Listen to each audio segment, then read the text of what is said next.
So we are going to start with quick recap of thermodynamics today. तो अब तक आपने जो थर्मोडायनामिक्स सीखा था that was quite in detail, लेकिन अभी क्योंकि we are preparing only for CET और नीट, तो फटाफट से एक रिकैप देखेंगे and of course we will not derive, will just I just mention the formulas here. तो थर्मोडायनामिक्स में बेसिकली अगर आपको थर्मोडायनामिक्स का क्विक रिकैप करना है तो you should basically divide this into 3 parts. एक है बेसिक कॉन्सेप्ट्स। बेसिक कॉन्सेप्ट्स में जैसे इंटरनल एनर्जी का कॉन्सेप्ट हो गया, या फिर स्पेसिफिक हीट्स, या फिर मायर्स रिलेशन एक्सेट्रा एक्सेट्रा। तो I will basically make a brain map here, जिसको तुम माइंड मैप बोलते हो। तो I just make a mind map और हम लोग फॉर्मूला यहाँ पे मेंशन कर देंगे और उसी फॉर्मूला पे most of the questions will be there. तो थर्मोडायनामिक्स को I will divide into 3 parts. Number 1 is of course basic concepts, number 2 is thermodynamic processes,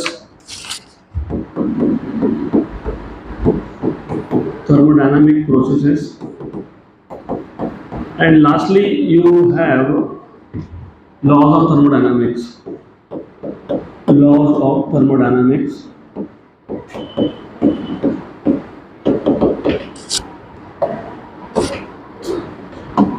तो बेसिक कॉन्सेप्ट में सबसे पहले यू शुड रिमेंबर आपने क्या क्या सीखा है बेसिक कॉन्सेप्ट में। First of all you have learn what is internal energy. तो अगर आपको याद होगा, वैसे याद होना चाहिए क्योंकि बोर्ड एग्जाम्स आप देके ही आए हो, which means you should remember basic concepts. तो number one is internal energy. Internal energy मतलब क्या होता है, ये हम लोगों ने काइनेटिक थ्योरी ऑफ गैसेस में भी देखा था। तो internal energy is the sum of all the energies of all the molecules of a gas. अगर मेरे पास एक गैस है, तो if I have a container जिसमें गैस है, उसमें जो गैस है maybe it is diatomic, maybe it is polyatomic.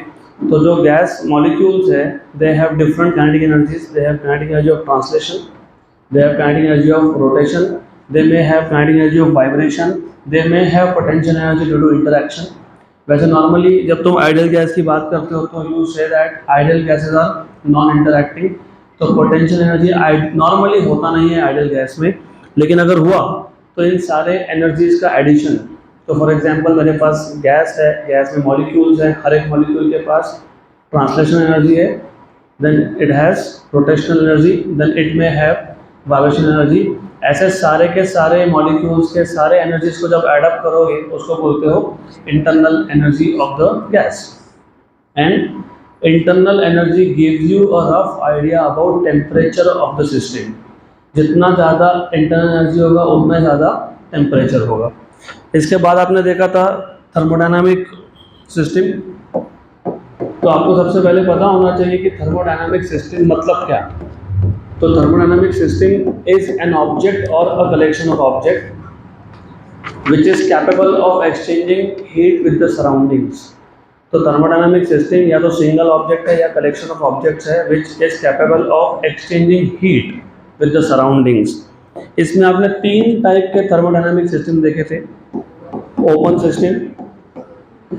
system में what happens is हमारे पास एक for example thermodynamic system है, तो मैं अभी थर्मोडायनामिक सिस्टम को सिर्फ एक स्फीयर से रिप्रेजेंट कर रहा हूँ।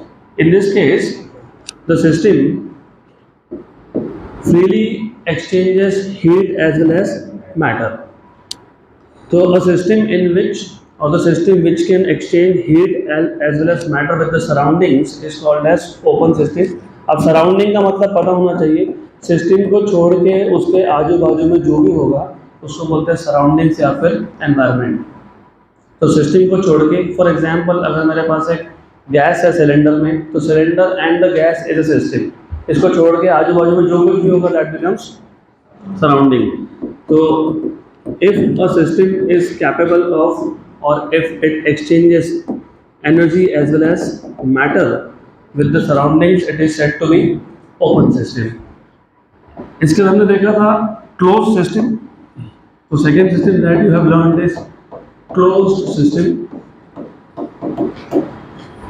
अब क्लोज सिस्टम में क्या होता है, क्लोज सिस्टम में सिर्फ एनर्जी का एक्सचेंज अलाउड होता है। तो system which can exchange, of course जब तुम बोलते हो एक्सचेंज तो डबल साइडेड एरो डालने पड़ेंगे आपको। बिकॉज सिस्टम से बाहर भी एनर्जी जाएगा, अंदर भी आ सकता है। तो in a close system exchange of only energy is allowed, matter exchange होता नहीं है। मैं एग्जांपल देता हूँ दोनों का।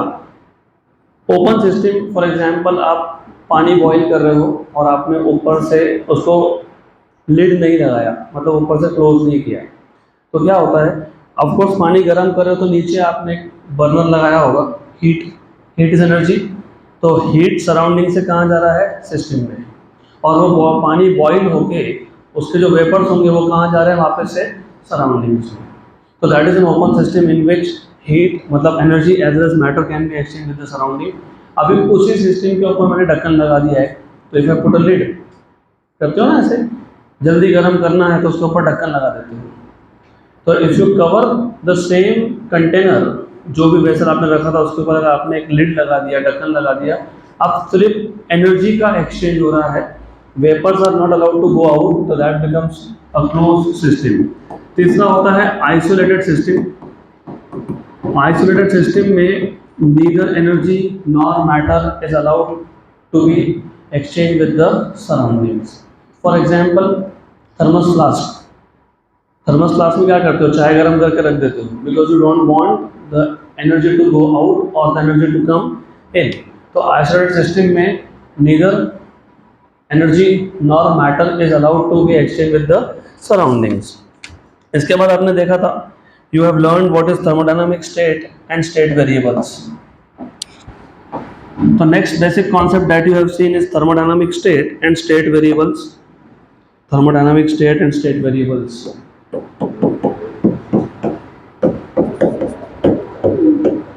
thermodynamic state and state variables and state variables।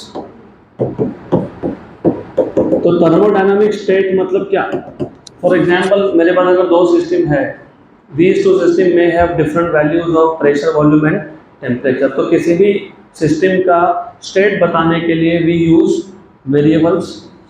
For example अगर मेरे पास एक ऑब्जेक्ट होता which was in motion, पहले उसका वेलोसिटी कम था, अब वेलोसिटी बढ़ गया, तो हम लोग क्या बोलते हैं, स्टेट ऑफ मोशन चेंज हुआ।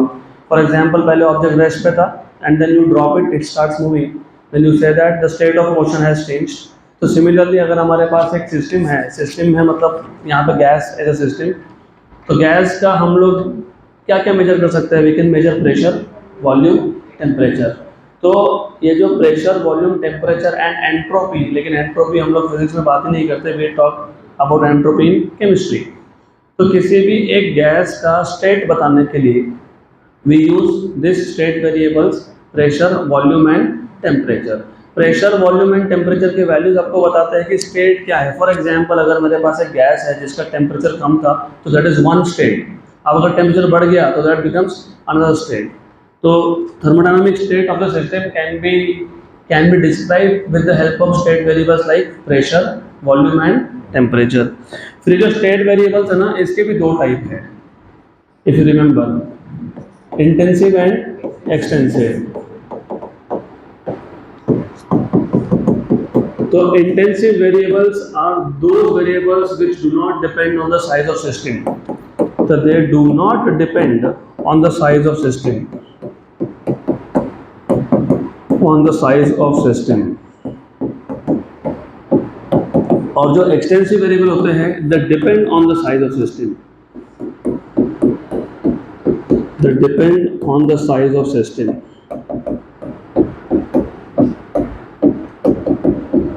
ओके, इसके बाद you should know what is heat. तो हीट क्या है ये पता होना चाहिए। Heat is energy which flows from one region to another और from one body to another because of temperature difference. तो energy which is flowing from one body to another because of difference in the temperature of the two bodies is called as heat. For example, simple सा example है, sun से heat आता है earth तक, earth is at lower temperature, sun is at higher temperature. या for example conduction का case देखोगे, if you take a metallic rod, आप रॉड के एक एंड को हीट कर रहे हो, दूसरा एंड आपके हाथ में है, तो जहाँ पे आप हीट कर रहे हो उस एंड से दूसरे एंड तक heat flows because of temperature difference. तो heat is energy which flows from higher temperature region और higher temperature body to lower temperature body. Then heat को पॉजिटिव कब लेते हैं, हीट को नेगेटिव कब लेते हैं, ये इंपॉर्टेंट है। एंड अगेन केमिस्ट्री में और फिजिक्स में sometimes the conventions are opposite. तो remember we are studying thermodynamics in physics. And by the way what is thermodynamics? It is a branch of physics. It is a branch of chemistry. So it is a branch of science बोल देंगे, which deals with interconversion of heat and other forms of energy. Heat and work, mostly heat and work. तो thermodynamics में हम किसका study करते हैं? We normally study interconversion between heat and work. लेकिन हम ऐसा भी बोल सकते हैं, it is the branch of science which studies interconversion of heat and other forms of energy. तो heat to work, work to heat. अब जब हीट की बात करोगे तो फॉर एग्जाम्पल ये मेरा सिस्टम है and then you have environment, system and environment. तो दो केसेस बनते हैं। एक काम करता हूँ, टेम्परेचर ऑफ द सिस्टम को Ts बोल देता हूँ, टेम्परेचर ऑफ एनवायरमेंट को TE बोल देता हूँ। तो दो केसेस बनेंगे। एक केस में temperature of the system is greater than temperature of the environment, एक केस में temperature of the system is less than temperature of the environment। तो जिस केस में सिस्टम का टेम्परेचर ज़्यादा है तो heat will flow out, heat will flow from system to the environment surrounding.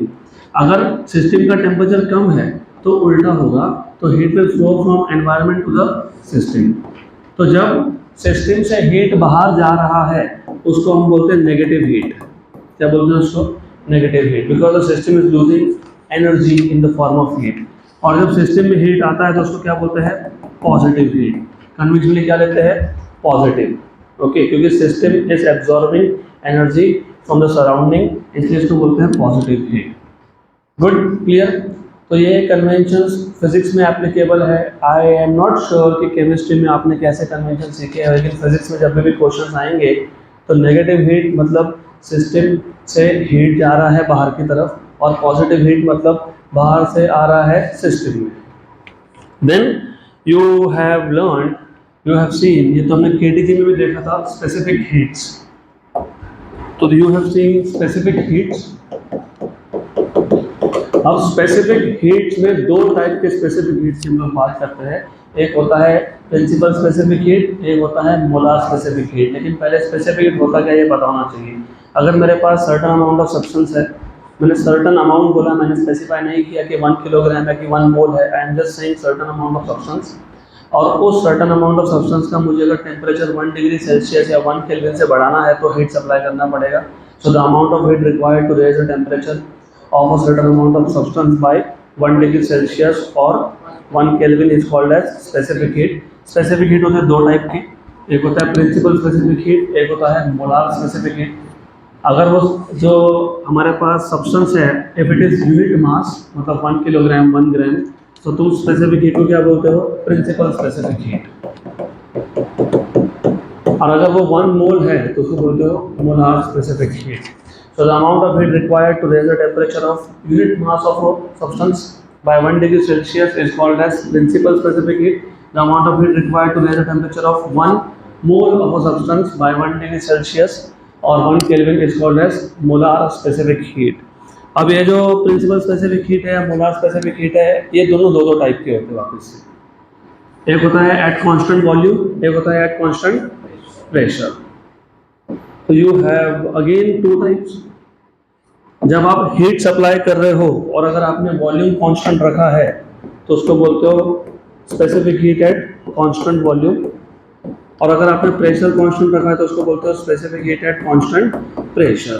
और ये क्योंकि मैंने काइनेटिक थ्योरी ऑफ गैसेस में इन डिटेल डिस्कस किया था तो मैं यहाँ पे वापस नहीं बताऊंगा। You should no constant pressure पे जो भी हीट होता है it is always greater than constant volume, चाहे वो प्रिंसिपल हो, प्रिंसिपल को डिनोट करते हो S से, गुणा को करते हो C से। तो Cp is greater than Cv या फिर Sp is greater than Sv।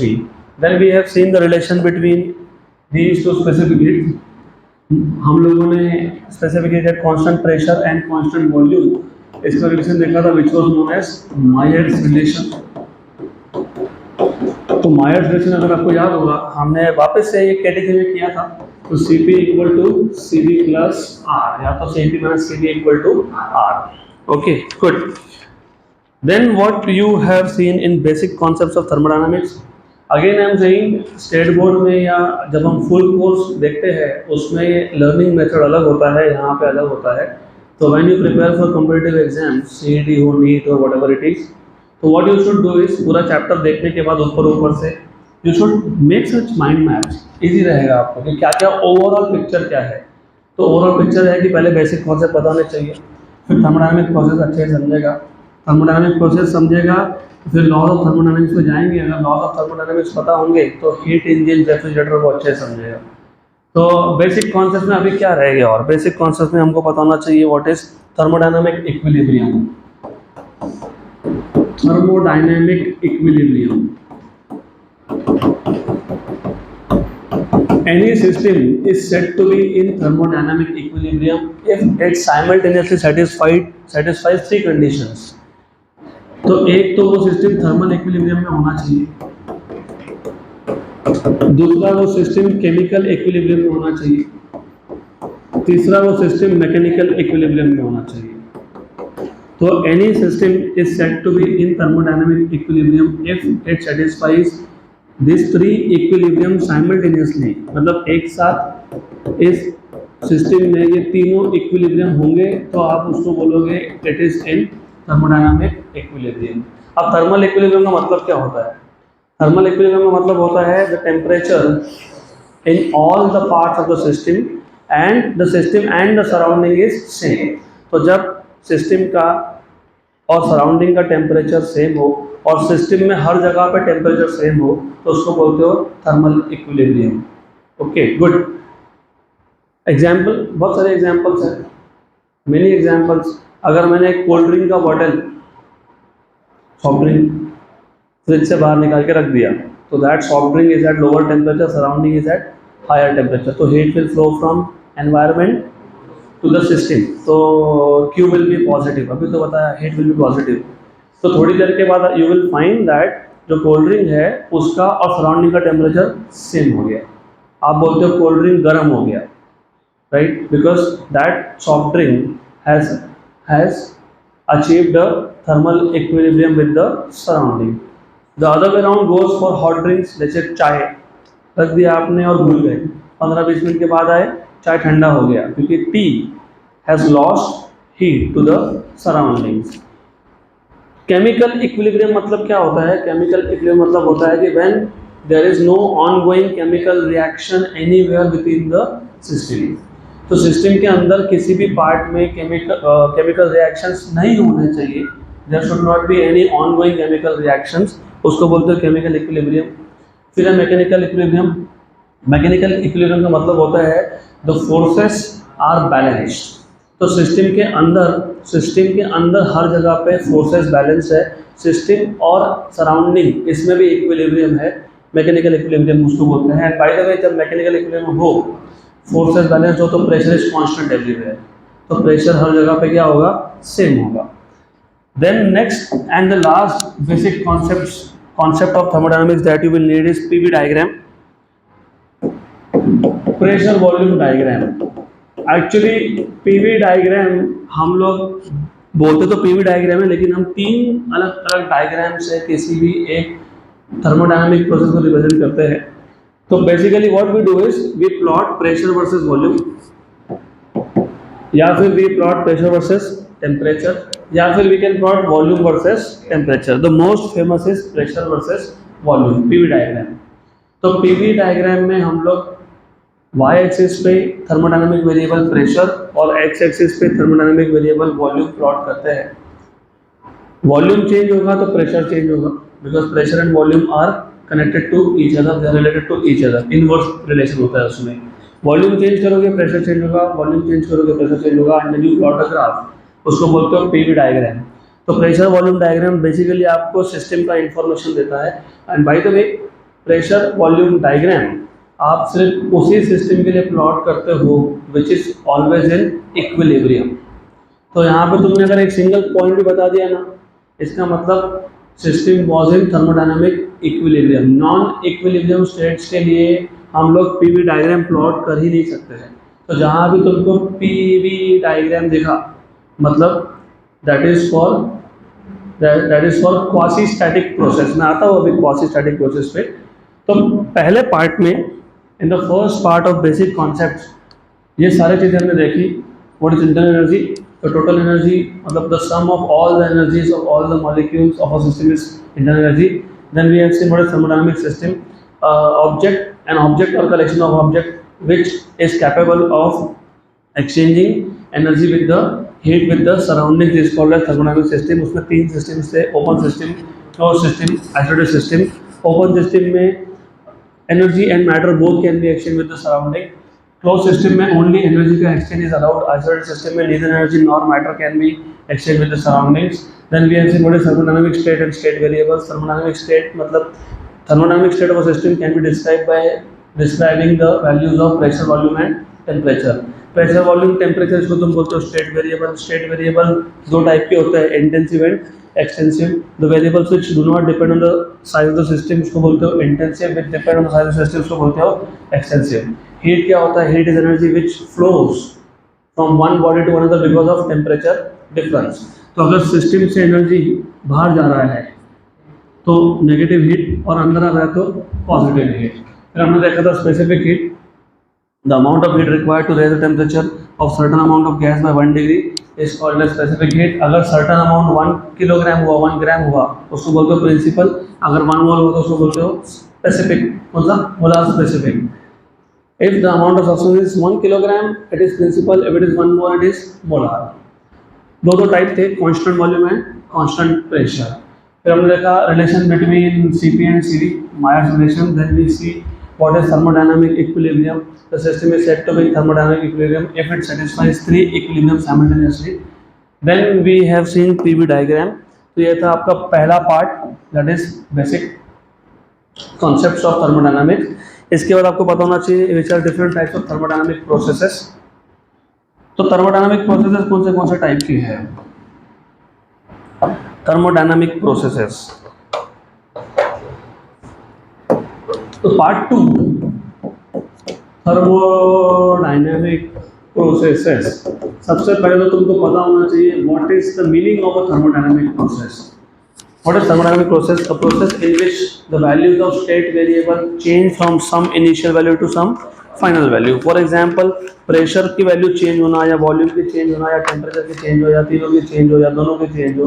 So whenever the values of thermodynamic variables change, then that process is called as thermodynamic process. अब thermodynamic process में सबसे पहले आपको पता होना चाहिए what is a quasi-static process. Quasi-static होता है very slow process. A process which occurs very slowly is called as quasi-static process. ऐसा क्यों? Quasi-static process क्यों जरूरी है? Because quasi-static process अगर है तो उस केस में system always remains in equilibrium. तो process which occurs very slowly, such a process is called as quasi-static process. And in case of quasi-static process, the system always remains in a state of thermodynamic equilibrium. हमेशा system thermodynamic equilibrium में रहेगा। मतलब तुम PV diagram draw कर सकते हो, मतलब तुम जब भी पीवी डायग्राम ड्रॉ कर रहे हो, mostly it is for which type of process? Quasi-static. मैंने मोस्टली ये वर्ड यूज किया, तो mostly it is for quasi-static process. उसके बाद आपको पता होना चाहिए reversible and irreversible process. Reversible and irreversible process. अब ये रिवर्सिबल प्रोसेस क्या होता है, इरिवर्सिबल प्रोसेस क्या होता है, that is to be best explain by a PV diagram. तो मेरे पास एक प्रेशर वॉल्यूम डायग्राम है, pressure volume diagram. Let us say initial state था A, मतलब प्रेशर की इनिशियल वैल्यू थी P1, वॉल्यूम था V1। फाइनल स्टेट है B, प्रेशर का वॉल्यूम है P2 and volume is V2। तो A से B, सिस्टम जब A से B जाएगा, मतलब जब प्रेशर की वैल्यू P1 से P2 होगी, वॉल्यूम की वैल्यू V1 से V2 होगी, तो it will follow some path, it will follow some path, it will basically trace some path. तो अगर A से B जाने में सिस्टम ने पाथ 1 फॉलो किया, और बी से ए आने में भी अगर पाथ 1 फॉलो किया तो उसको बोलते हो रिवर्सिबल प्रोसेस। मतलब फॉरवर्ड डायरेक्शन में और बैकवर्ड डायरेक्शन में पाथ सेम है। तो process in which the system retraces its path in forward and backward direction is called as reversible process। इसका मतलब ये होता है कि रिवर्सिबल प्रोसेस में सारे के सारे इंटरमीडिएट स्टेट सेम है, इनिशियल स्टेट से फाइनल स्टेट, फाइनल स्टेट से इनिशियल स्टेट। तो बेसिकली हर दोनों केसेस में when the system goes from A to B, तो जो जो इंटरमीडिएट स्टेट आया, फॉर एग्जांपल यहाँ पे एक इंटरमीडिएट स्टेट होगा, फिर यहाँ पे स्टेट होगा, यहाँ पे स्टेट होगा, तो ए से बी जाने में जितने भी स्टेट्स ट्रेस हुए, बी से ए आने में वही स्टेट ट्रेस हुए, इसको बोलते हो reversible process. It is very simple, as good as तुम घर से यहाँ पे आए, जो रास्ता तुमने फॉलो किया वही तुमने वापस जाने के लिए फॉलो किया। तो तुम घर से जब यहाँ तक आए थे क्लास पे, तो कोई शॉप आया होगा, कोई XYZ शॉप आया होगा, जाते वक्त भी वही लगेगा, तो that is reversible process. Irreversible process में ऐसा नहीं होता है। इरिवर्सिबल प्रोसेस में the path in the forward direction and the path in the backward direction are not same, तो उसको बोलते हो इरिवर्सिबल प्रोसेस। इरिवर्सिबल प्रोसेस में the system goes from A to B state through some path and comes back to through some another path। अब ऐसा कब होता है? It is when you have loss of energy। तो यहाँ पे energy का लॉस है, यहाँ पे एनर्जी कॉन्जर्व होता है, वहाँ पे एनर्जी कॉन्जर्वेशन नहीं होता है। एंड बाय द वे इसको बोलते हो cyclic process. Cyclic process is a process in which initial and final states are same. A से स्टार्ट हुआ, वापस ए पे आ गया, तो प्रोसेस साइक्लिक है, लेकिन वो प्रोसेस क्या नहीं है? रिवर्सिबल नहीं है। तो या तो प्रोसेस साइक्लिक होगा या तो प्रोसेस रिवर्सिबल होगा। Okay good. इसके बाद हमने देखा था व्हाट इज आइसोथर्मल प्रोसेस। अब there are 4 important types of processes: isothermal, isochoric, isobaric, adiabatic. ये चारों प्रोसेस आपको बहुत अच्छे से पता होने चाहिए। You should know all this process, they are very important. तो तीसरा टाइप का जो प्रोसेस है that is isothermal process. A process, a thermodynamic process which occurs at constant temperature is known as isothermal process. तो isothermal process में temperature constant है, temperature is constant. जब temperature constant होता है तो pressure is inversely proportional to volume, मतलब PV equal to constant, मतलब P1 V1 equal to P2 V2। दूसरा, इस केस में जो वर्क डन आता है, if you remember what is work done? nRT natural log of V final by V initial, या फिर it is nRT natural log of P initial by P final. Good. A thermodynamic process which occurs at constant temperature is called as isothermal process. In an isothermal process, Boyle's law is obeyed. तो pressure is inversely proportional to volume at constant temperature, मतलब PV equal to constant P1 V1 equal to P2 V2, and then you can write down work done equal to nRT natural log of V final by V initial, और nRT natural log of P initial by P final. इसके बाद का जो process हमने देखा था that was isobaric process. Iso मतलब same, bar मतलब प्रेशर। तो isobaric process is a process which occurs at constant pressure.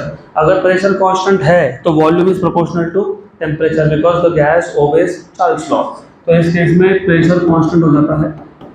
Since the pressure is constant, volume is proportional to T, मतलब volume by T equal to constant, मतलब V1 bye T1 equal to V2 by T2, और work done in this process is PdV, मतलब P into final volume minus initial volume. Okay, then इसके बाद you have seen isochoric process. Iso मतलब same, choric मतलब volume. A process which occurs at constant volume is called as isochoric process. And in case of isochoric process, since volume is constant, volume constant है तो pressure is proportional to temperature, it obeys Gay Lussac's law. तो P by T equal to constant, मतलब P1 by T1 equal to P2 by T2, right? And the work done in this case is 0. So there is no work done in case of isocoric process. इसके बाद जो process देखा था हम लोगों ने वो था एडियाबैटिक। Adiabatic process. अब ये जो एडियाबैटिक प्रोसेस है, first of all adiabatic process is not a quasi-static process, it is a sudden process, rapid process होता है ये। तो एडियाबैटिक प्रोसेस को आप दो टाइप से समझते हो, एक तो बोलते हो सडन प्रोसेस है। फॉर एग्जांपल गाड़ी का टायर फट गया तो इट इज रैपिड प्रोसेस, तो अंदर जो गैस था वो सडनली एटमॉस्फेयर के साथ कांटेक्ट में आ गया।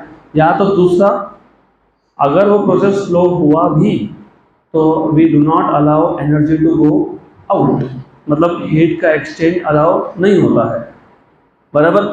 आइसोथर्मल में टेम्परेचर कांस्टेंट रखना है तो you have to permit exchange of energy. तो isothermal process is like which process? Isothermal process में हीट का एक्सचेंज अलाउड है, तो जो वॉल्स ऑफ द कंटेनर होंगे वो क्या होंगे? Diathermal, right, correct. And then in case of adiabatic process, sudden process, heat is not allowed to go out or come inside the system। तो इसको या तो सडन प्रोसेस बोलेंगे या तो बोलेंगे heat exchange is not allowed. Adiabatic process में none of the laws are applicable.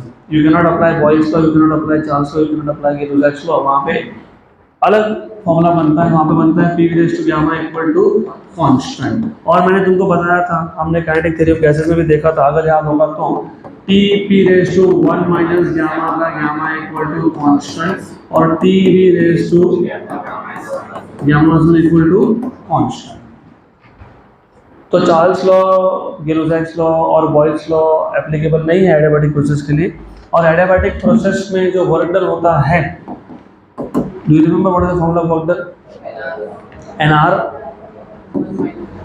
nr 1 minus gamma n into r upon 1 minus gamma t final minus t initial, तो t2 minus t1। गुड। या तो फिर in terms of pressure volume भी लिख सकते हो, that I will not write down for now. तो ये फिलहाल आपको इतना पता होना चाहिए, nr upon 1 minus gamma t2 मतलब t final minus t initial, correct, right? So this is all about thermodynamic processes. So you should know what is quasi-static process, what is reversible process, cyclic process, isothermal process, isobaric process, isochoric process and adiabatic process। अब इन cases में हमने PV diagram अब तक देखा नहीं, तो PV diagram में सिर्फ आपको एक slide just to give you a hint कि कैसा दिखता है पीवी डायग्राम चारों केसेस में। तो in case of isothermal process के केस में, since temperature is constant, pressure is inversely proportional to volume, उस केस में आपको ऐसा देखने को मिलेगा। In case of isobaric process, since pressure is constant, तो you will have a line parallel to volume axis क्योंकि प्रेशर कांस्टेंट है। In case of isochoric process, since volume is constant, you will get a line parallel to pressure axis, तो ऐसा देखने के लिए मिलेगा। And in case of adiabatic process और isothermal process का ग्राफ सेम दिखता है, सिर्फ एडियाबैटिक प्रोसेस का स्लोप ज़्यादा होता है। तो we will see in one of the numericals how slopes of adiabatic process and isothermal process are connected. वैसे पता होना चाहिए, gamma slope of adiabatic process is gamma into slope of isothermal process. तो you will see such PV diagram. तब PV diagram क्यों बताया मैंने? क्योंकि अभी अगर आप देखोगे इसके आगे हमको देखना है लॉज ऑफ थर्मोडायनामिक्स। तो लॉज ऑफ थर्मोडायनामिक्स में we want to see heat engines, और हीट इंजन का पूरा वर्किंग ही डिपेंड करता है पीवी डायग्राम पे। तो तुमको प्रेशर वॉल्यूम डायग्राम पता होना चाहिए, एग्जैक्टली पता होना चाहिए कौन से प्रोसेस का पीवी डायग्राम कैसा दिखता है और वर्क डन का फॉर्मूला क्या है इन दैट केस। तो now will move ahead to the third and the final part of this chapter, which is सबसे बड़ा, सबसे इम्पॉर्टेंट, सबसे ज़्यादा क्वेश्चन उसी पे आते हैं। तो the third part of this chapter thermodynamics is laws of thermodynamics। So there are 3 laws of thermodynamics: zeroth law, first law, second law। तो zeroth law of thermodynamics आपको क्या बताता है? zeroth law tells you that if two systems are in thermal equilibrium with the third system, then they are also in equilibrium with each other। तो for an example, मैं सिर्फ example के लिए बता देता हूँ, I also draw 2 different diagrams to understand what is zeroth law। Example,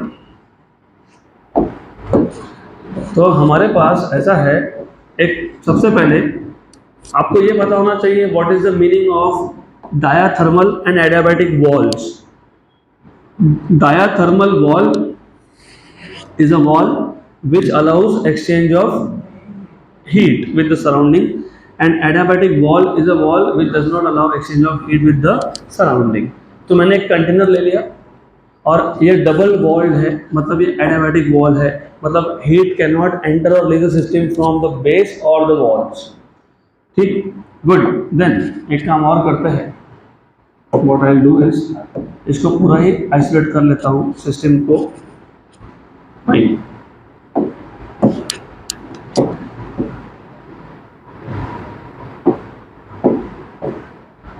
तो you have something like this. ये सिस्टम को कर लिया isolate. This is isolate system. अब इस सिस्टम के अंदर सब सिस्टम बना दिए मैंने इसके अंदर. तो जहाँ जहाँ तुमको डबल वॉल दिखेगा, that is which type of wall? Adiabatic, मतलब वहाँ से हीट एक्सचेंज परमिटेड नहीं है. जहाँ पे सिंगल वॉल दिखेगा दैट इज डायाथर्मल. तो लेट अस से ये सिस्टम ए था, ये सिस्टम बी था और ये सिस्टम सी है. तो A and C they can exchange heat with each other. B and C can also exchange heat with each other, but A and B cannot directly exchange heat with each other. अब अगर तीनों system का temperature same नहीं है और मैंने तीनों system को थोड़े टाइम के लिए छोड़ दिया, तो A और C they will exchange heat and they will reach a state of thermal equilibrium, मतलब दोनों का टेम्परेचर क्या हो जाएगा? Same. Similarly B and C can also exchange heat with each other. इसका मतलब थोड़े टाइम के बाद you will find that B और C का टेम्परेचर भी क्या है? सेम है. तो A और B का भी क्या होगा?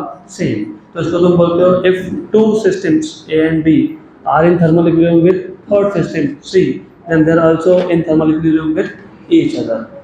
बराबर? Simple. zeroth law is pretty simple. इसके बाद है first law of thermodynamics. First law of thermodynamics tells you that the amount of heat supplied, the heat supplied to the system. तुम एक सिस्टम को जो हीट सप्लाई कर रहे हो उसके दो काम होते हैं. Heat supplied to the system is partially used in increasing the internal energy and partially it is used to do work. For example, हमारे पास एक सिस्टम है which is fitted with a piston. तो हमारे पास एक सिस्टम था something like that. इसमें हमने एक पिस्टन फिट कर दिया. Piston, movable, massless, frictionless piston.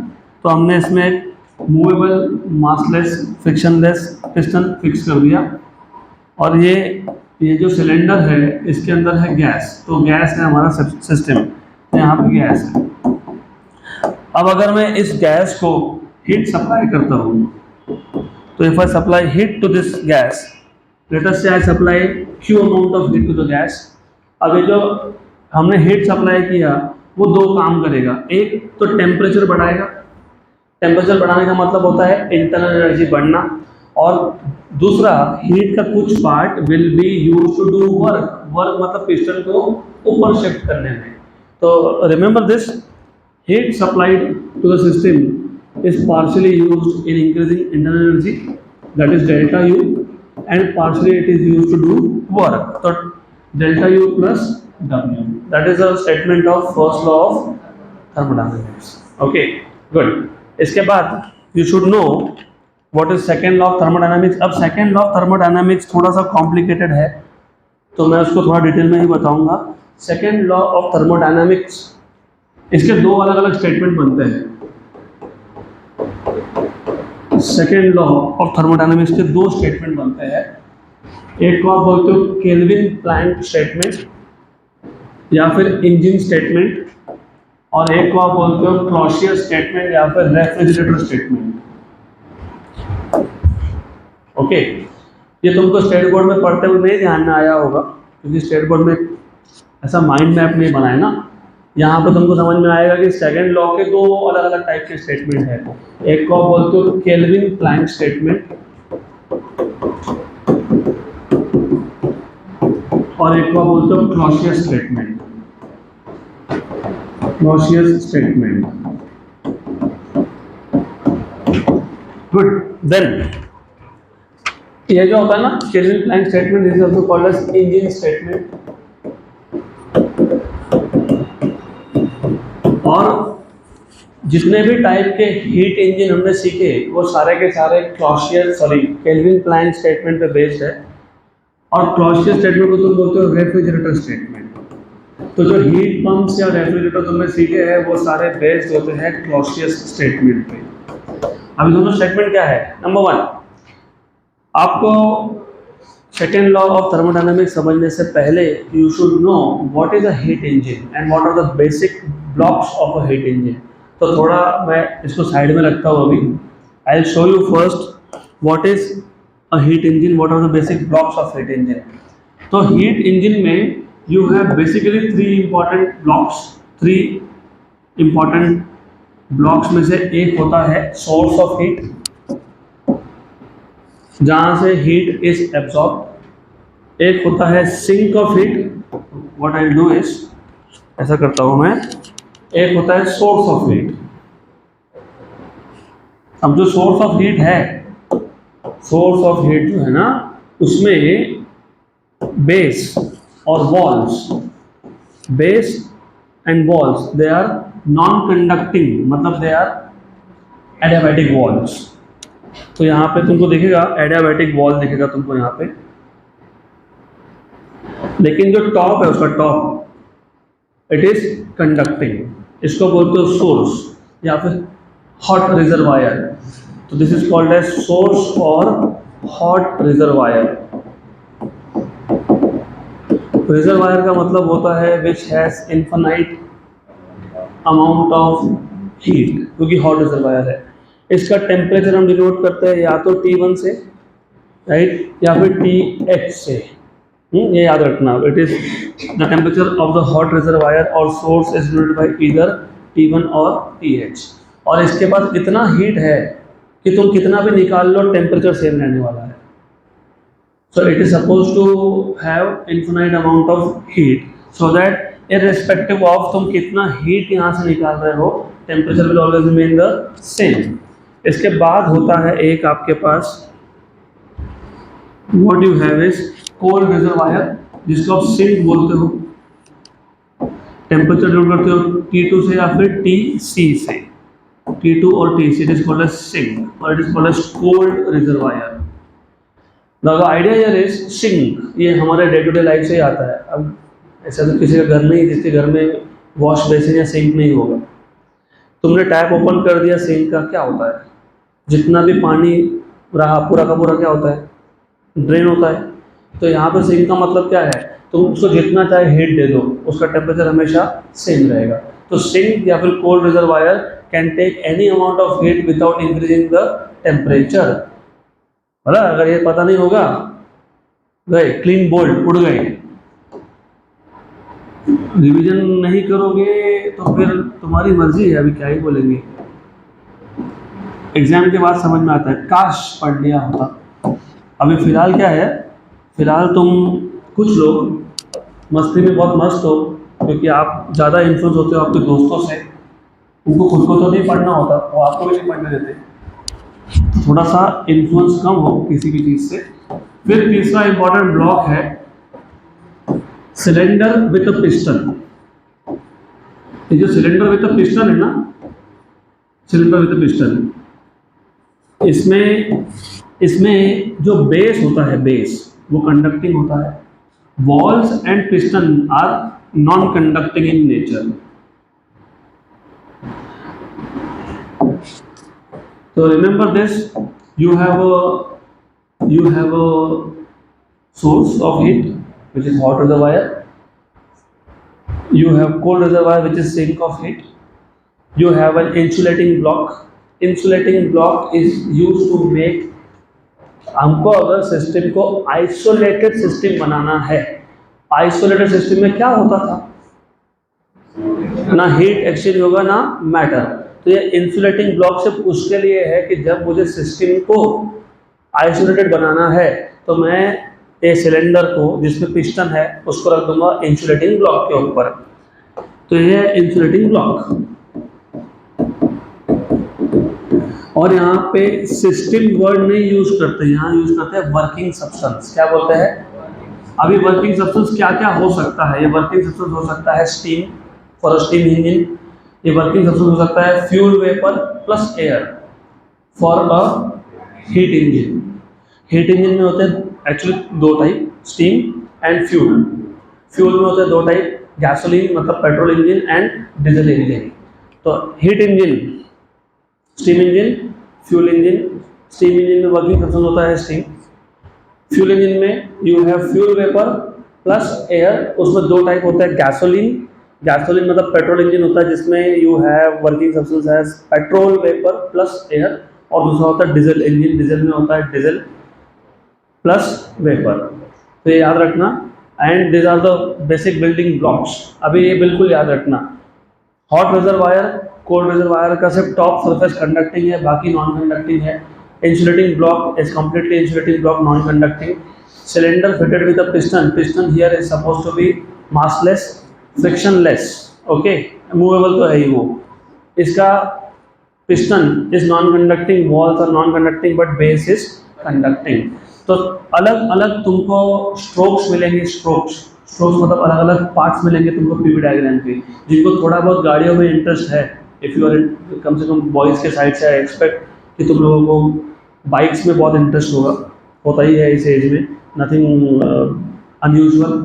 तो अलग अलग टाइप के इंजन्स होते हैं। फोर स्ट्रोक सुना है? फोर स्ट्रोक, फोर स्ट्रोक जिसमें 4 स्ट्रोक होते हैं, फोर स्ट्रोक इंजन। नहीं पता तो कोई बात नहीं, अभी समझ में आ जाएगा। तो होता क्या है ना, हम लोग इसको पहले यहाँ पे कांटेक्ट में लाते हैं। Heat flows from higher temperature to higher temperature, source का है, रिजर्वायर का है। तो हीट फ्लो होगा कहाँ से? हॉट रिजर्वायर से कहाँ तक? वर्किंग सब्सटेंस तक, ठीक बराबर। उसके बाद हम इसको यहाँ रखते हैं। अभी मैं फिलहाल प्रोसेस पूरा नहीं समझा रहा हूँ क्योंकि प्रोसेस डिपेंड करता है अलग अलग इंजन के ऊपर। उसके बाद फिर आप इसको यहाँ रखते हो, उसके बाद फिर आप वापस इसको यहाँ रखते हो। अब ये एग्जैक्ट प्रोसेस डिपेंड करेगा कौन सा टाइप का इंजन का बात हो रहा है। Engine are of different types. हमको 3 टाइप के इंजन नॉर्मली हम सीखते हैं। एक है जनरल हीट इंजन, एक है कार्नोट्स इंजन और एक है स्टर्लिंग इंजन। अब मैं उस पर आऊँगा, पहले सेकेंड लॉ का केल्विन प्लैंक स्टेटमेंट या इंजन स्टेटमेंट क्या बताता है वो समझ लो। देखो ऐसा है कि जब तुम वर्किंग सब्सटेंस को हॉट रिजर्वायर के साथ कांटेक्ट में लाए तो क्या हुआ? हीट एब्जॉर्ब हुआ। कहाँ से? सोर्स से कहाँ तक? वर्किंग सब्सटेंस तक। वर्किंग सब्सटेंस को ये जो हीट एब्जॉर्ब हुआ है उसका क्या करना है? उससे वर्क करना है। क्या करना है? वर्क करना है, मतलब पिस्टन को ऊपर शिफ्ट करना है। मतलब बेसिकली हीट का कन्वर्जन किस में करना है? मैकेनिकल वर्क में। हीट का कन्वर्जन किस में करना है? मैकेनिकल वर्क में। Okay good. According to Kelvin Planck statement या इंजन स्टेटमेंट, जितना भी हीट एब्जॉर्ब हुआ है उसका पूरा का पूरा कन्वर्जन वर्क में कभी होता ही नहीं है। So it tells you that heat absorb by a system cannot be completely converted to work. So heat absorbed cannot be completely converted to work.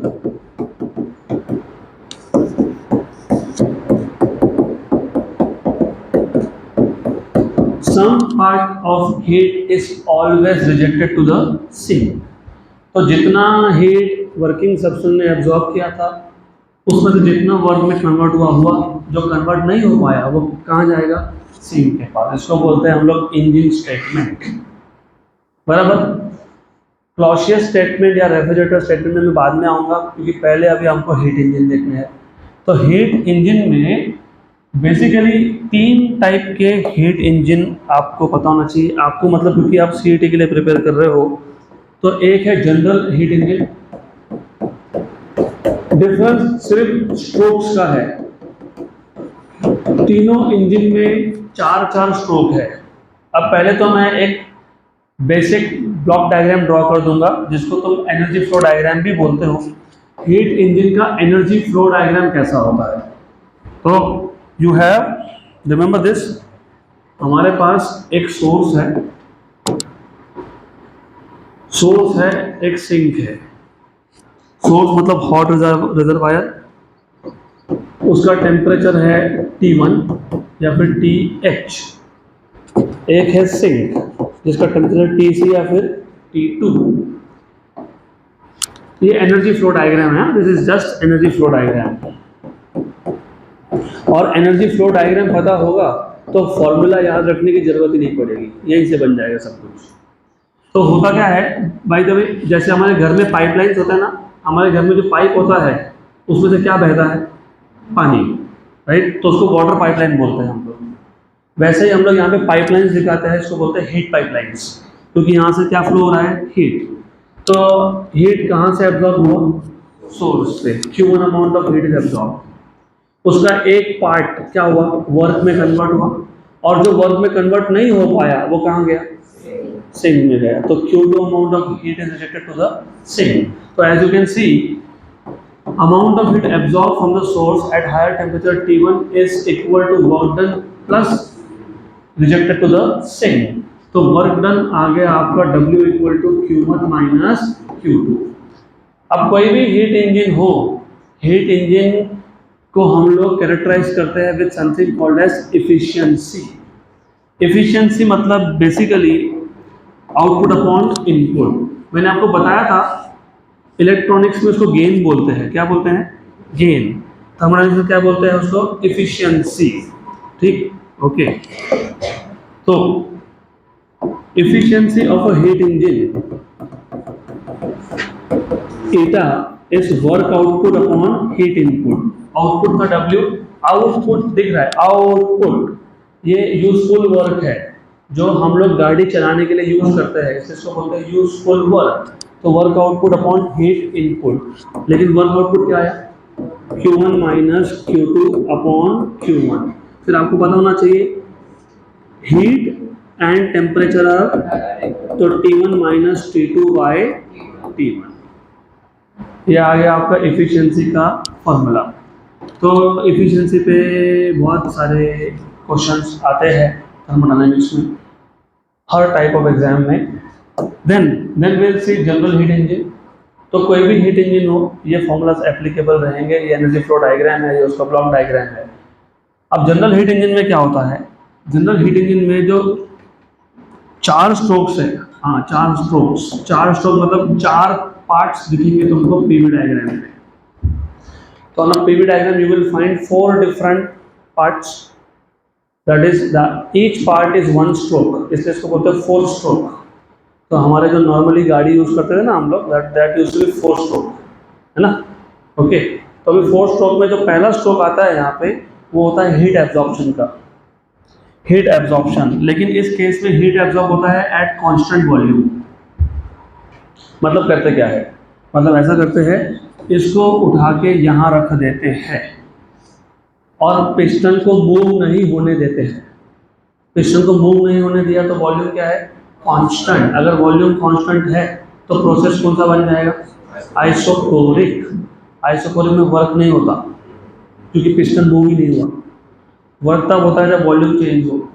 तो तुमने वॉल्यूम कांस्टेंट रखा और तुमने वर्किंग सब्सटेंस को किसके साथ कांटेक्ट में लाया? हॉट रिजर्वायर, सोर्स के साथ। हीट फ्लो होगा, हीट कहाँ से कहाँ जाएगा? Source to working substance. Temperature बढ़ेगा तो प्रेशर भी बढ़ेगा। इसके लिए देखो ये पहला पार्ट है। तो A to B, this is heat absorption. HA stands for heat absorption. तो पहला स्ट्रोक है हीट एब्जॉर्प्शन का, बराबर। सेकेंड स्ट्रोक है work done by the gas. अब ये work done by the gas और work done on the gas, यहाँ पे खासकर कंफ्यूजन होता है। Work done by the gas, by the gas मतलब गैस पिस्टन को ऊपर शिफ्ट करता है, राइट? तो वॉल्यूम बढ़ता है। तो जब भी work done by the gas हो तो वॉल्यूम विल इंक्रीज, तो final volume will be greater than. और हमने बोला था वर्क डन क्या होता है? P V2 minus. तो अगर फाइनल वॉल्यूम ज़्यादा है, इनिशियल कम है, तो वर्क डन क्या आना चाहिए? पॉजिटिव। तो work done by the gas is taken to be positive. इन फिजिक्स केमिस्ट्री में उल्टा होता है। तो फिजिक्स के केस में conventionally speaking work done by the gas is taken to be positive, and when you are doing the same for chemistry you say that it is negative. तो confuse मत होना, नहीं तो गलत करके आओगे, और जानबूझ के एक प्लस और एक माइनस आंसर देता ही है। तो work done by the gas में वॉल्यूम बढ़ेगा, और work done by the gas physics में पॉजिटिव होता है, तो पॉजिटिव लेंगे इसको। गुड। तो दूसरा स्ट्रोक क्या है? Work done by the gas. Work done by the gas, volume बढ़ रहा है तो प्रेशर क्या होगा? कम, है ना? प्रेशर और वॉल्यूम का रिलेशन क्या है? हाँ, तो वॉल्यूम बढ़ रहा है तो प्रेशर क्या होगा? कम।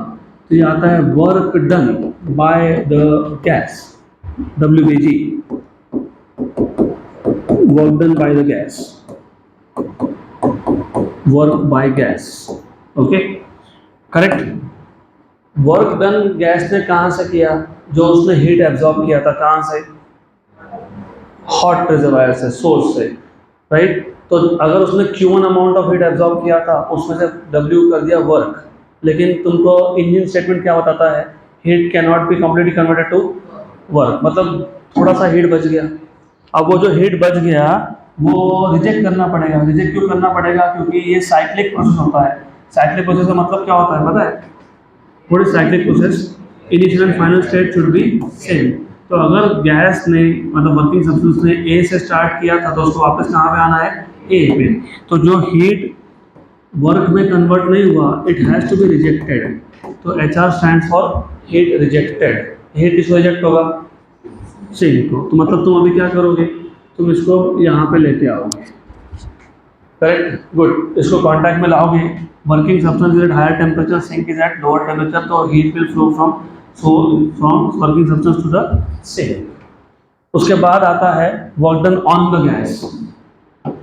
Work done on the gas. On the gas क्यों करना पड़ेगा वर्क? क्योंकि वॉल्यूम बढ़ गया था ना, वॉल्यूम बढ़ा था ना, तो वॉल्यूम कम करना पड़ेगा ना।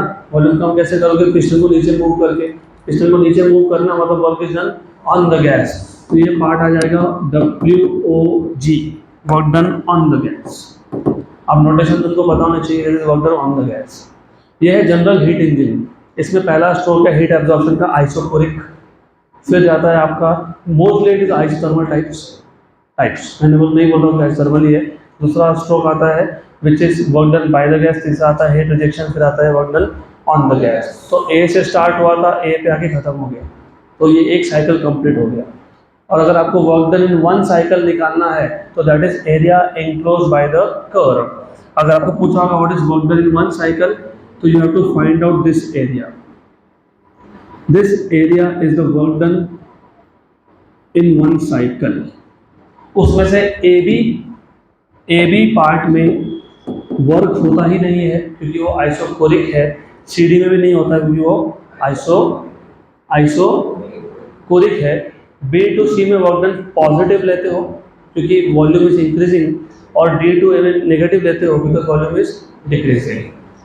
इसके बाद है Carnot engine. Carnot engine is an ideal engine. वो प्रैक्टिकल इंजन है ही नहीं, it is just an ideal engine. Carnot's engine. Carnot engine is an engine with highest efficiency. इसका efficiency high होता है।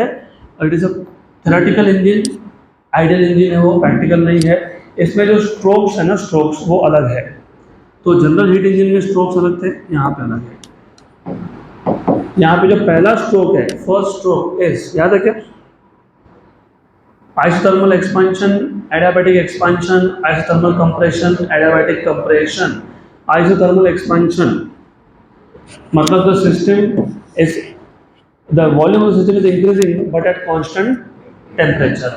इसको बोलते हो isothermal expansion. Isothermal expansion। अब ये क्यों होगा ये भी समझ लो। वर्किंग सब्सटेंस को हमने कांटेक्ट में लाया, इसके साथ हीट कहाँ से कहाँ गए? सोर्स से, राइट, सोर्स से वर्किंग सब्सटेंस में।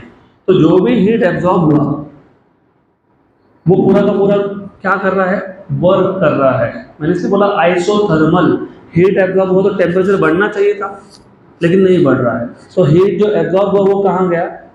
All the heat is used to push the piston up, तो heat is converted to work. इसलिए मैंने बोला आइडियल है, क्योंकि प्रैक्टिकली तो पता ही है ना, होता ही नहीं है ऐसा। All the heat absorb can not be completely converted to work. तो हीट एब्जॉर्ब होकर टेम्परेचर नहीं बढ़ा है, क्या हो रहा है, वर्क डन हो रहा है, work done by the gas है, तो आइसोथर्मल एक्सपांशन है। और बाय द वे अगर मैं यहाँ बोलता हूँ प्रेशर की वैल्यू P1 है, वॉल्यूम V1 है, टेम्परेचर T1 है, तो B पॉइंट पे प्रेशर P2 है, वॉल्यूम V2 है, टेम्परेचर T1 है। क्योंकि टेम्परेचर इस पूरे कर्व पे कांस्टेंट है, इसको बोलते हैं आइसोथर्म। क्या बोलते हैं इसको, isotherm, because temperature is constant throughout this curve, that is why it is called isotherm. तो work done from A to B, isothermal nRT1 log of final volume by initial volume। ये आ गया आपका work done from A to B। इसके बाद होता है adiabatic expansion. Adiabatic देखो slope, देखो स्लोप, आइसोथर्मल एक्सपांशन का स्लोप कम था, एडियाबैटिक का ज़्यादा है। एडियाबैटिक एक्सपांशन में तुम क्या करते हो, तो वर्किंग सब्सटेंस को इंसुलेटिंग ब्लॉक के साथ कांटेक्ट में लाते हो, so that heat is not allowed to exchange. Heat कहीं नहीं जाएगा, मतलब गैस जो है, वर्किंग सब्सटेंस जो है वो कंप्लीटली आइसोलेट हो गया सराउंडिंग के साथ। अब क्या हो रहा है फिर, अब गैस खुद का एनर्जी यूज करेगा to push the piston up, बराबर। गैस को अभी कहीं बाहर से एनर्जी नहीं मिल रहा है, वो खुद का एनर्जी यूज करके पिस्टन को ऊपर पुश कर रहा है। ऊपर पुश करना मतलब work is done by the gas, लेकिन work is done by the gas by using its own internal energy, तो टेम्परेचर विल फॉल डाउन। तो टेम्परेचर कम होगा, वॉल्यूम बढ़ेगा, प्रेशर कम होगा। टेम्परेचर कम होगा, ओके, टेम्परेचर चेंज होगा, तो T1 से आ जाएगा T2, तो प्रेशर बन जाएगा P3, वॉल्यूम बन जाएगा V3, टेम्परेचर हो जाएगा T2। सही है, good. Then work done from B to C, अगर याद होगा NR 1 minus gamma T2 minus T1, क्योंकि ये एडियाबैटिक एक्सपांशन था। इसके बाद यू हैव आइसोथर्मल कंप्रेशन, तो इसके बाद आता है isothermal compression. Isothermal compression, isothermal compression मतलब बेसिकली हम लोग कर क्या रहे हैं, अब इसको कांटेक्ट में ला रहे हैं विद कोल्ड रिजर्वायर, और हम लोग पिस्टन को नीचे पुश कर रहे हैं। नीचे पुश करोगे तो work is done on the gas, एक work is done on the gas, तो work is energy which can neither be created nor be destroyed. तो ये जो वर्क हुआ वो हीट में कन्वर्ट हो गया, किसके पास गया, वर्किंग सब्सटेंस के पास, लेकिन वर्किंग सब्सटेंस किसको रिजेक्ट कर दिया, सिंक को। तो हमने वर्क किया लेकिन टेम्परेचर नहीं बढ़ा, तो उसको बोलते हो आइसोथर्मल कंप्रेशन। तो it goes to the system goes to D state, pressure P4, volume V4, temperature still T2, ये भी आइसोथर्म है, ओके। देन उसके बाद what you do is again, इसको तुम वापस से यहाँ पे लाते हो और you push it further down, piston को तुम और नीचे पुश करोगे, लेकिन this time the process is adiabatic compression. क्या है वो, एडियाबैटिक कंप्रेशन है, तो ये एडियाबैटिक कंप्रेशन है, and the system goes back to its final state और initial state. Work done from C to D is ये कौन था, आइसोथर्मल था ना, तो nRT2 log of V4 by V3, और work done from D to A is NR 1 minus gamma T1 minus T2. Total work done in a cycle will be from A to B plus B to C plus C to D plus D to A, और D to A और ये B to C हो जाएगा cancel. Good, तो this is all about Carnot engine. Carnot engine में 4 stroke है। इसके बाद हमने देखा था Stirling engine. Stirling engine I will take little more time today, क्योंकि मुझे खत्म करना है। Of course I can not extend, I can not keep it for tomorrow. 5 minute का ही काम बाकी, हमारा तो खत्म कर लेंगे। स्टर्लिंग इंजन में कॉन्सेप्ट इज मोर और less same.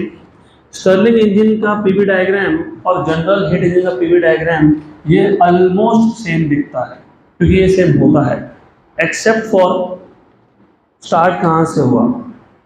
Initial points are different, मतलब पहला स्ट्रोक अलग है, सेकंड स्ट्रोक अलग है, थर्ड अलग है, फोर्थ अलग है। जनरल हीट इंजन में स्टार्ट कहाँ से हुआ था, ए से, तो ए टू बी पहला स्ट्रोक था हीट एब्जॉर्प्शन का। तो पहला पार्ट क्या था, आइसोकोरिक। क्या था, आइसोकोरिक। स्टर्लिंग इंजन में पहला पार्ट ये नहीं होगा। स्टर्लिंग इंजन में ना, स्टर्लिंग इंजन में बी यहाँ होता है, ए यहाँ होता है, सी यहाँ होता है और डी इज हियर।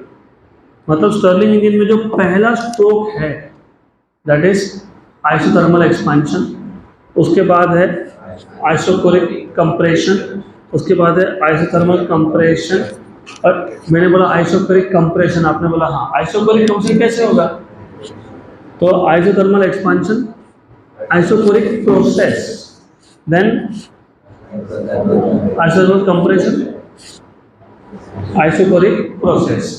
तो सिर्फ स्ट्रोक्स अलग हो गए, बाकी सब सेम है, राइट। पहला स्ट्रोक यहाँ पे अलग था और पिछले केस में वो अलग था। That is only difference between Stirling engine and general heat engine, correct. अभी ये ऐसा करना पड़ता है क्योंकि हमको एफिशिएंसी बढ़ाना है, तो हम लोग अलग अलग कॉम्बिनेशन ट्राई करके देखते हैं और जिसमें हमको मैक्सिमम एफिशिएंसी मिल गया, that engine we use in practical life. हो गया। अब जो इसका सेकेंड पार्ट था, क्लॉसियस स्टेटमेंट या फिर refrigerator statement. Normally for example अभी गर्मी के दिन बेस्ट एग्जांपल है, अगर हमने देखा तो heat from outside can flow to the inside, क्योंकि बाहर टेम्परेचर ज़्यादा है, अंदर कम है, तो हीट नेचुरली मतलब spontaneously on its own flows from higher temperature to lower temperature. लेकिन अगर हमको फॉर एग्जांपल जैसे अभी ये रूम है इसको ठंडा करना है, तो हम क्या लगाते हैं, एसी। मतलब हम हीट को लोअर टेम्परेचर रीजन से एक्सट्रैक्ट करके कहाँ थ्रो कर रहे हैं, हायर टेम्परेचर में, which is against the natural process. Natural process क्या था, heat flow from higher temperature to lower, हमको उल्टा करना है। If you want to extract heat from lower temperature region and put it to higher temperature region, तो work has to be done. तो it is Clausius statement tells you that heat never flows on its own. Heat never flows on its own, मतलब spontaneously from lower temperature region, from lower temperature region to higher temperature region, to higher temperature region। तो अगर हमको lower temperature से higher temperature में heat को throw करना है तो क्या करना पड़ता है, वर्क डन। तो work has to be done, work has to be done, but heat can never flow from lower temperature region to higher temperature region on its own, hence work has to be done.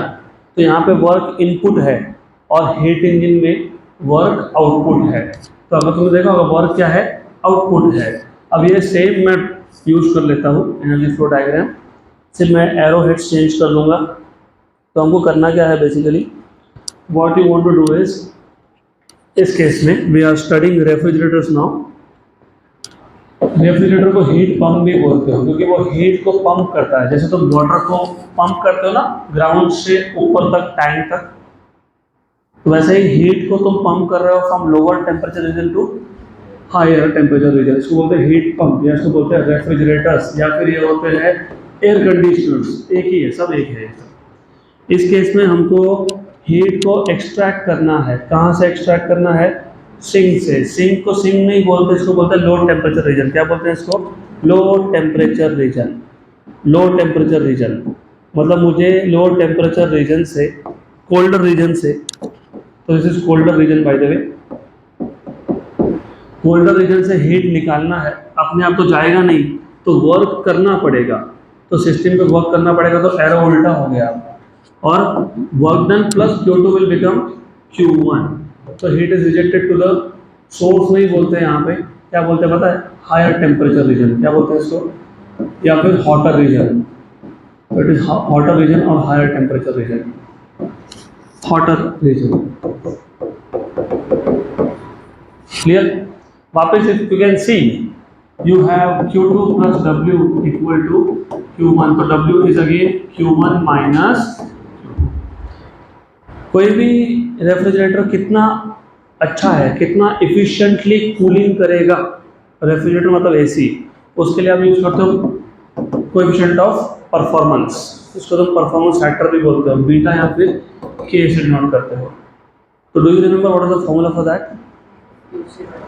Q C by, हाँ Q C by W मतलब Q two by W, Q two by W, W and W is nothing but Q1 minus Q2 मतलब T2 upon T1 minus T2, बराबर correct. Heat pump, refrigerator, AC सबके लिए हम लोग यही parameter use करते हैं, coefficient of performance which is Q2 by W, Q2 by W is Q1 minus Q2, तो T2 upon T1 minus T2। That is all about thermodynamics. जो मैंने आज पढ़ाया है इसके बाहर एक भी क्वेश्चन नहीं आएगा, आता नहीं है। This is all you need to know. तो नेक्स्ट क्लास में आने से पहले ये पूरा एक बार रिवाइज कर लो and that's it for today.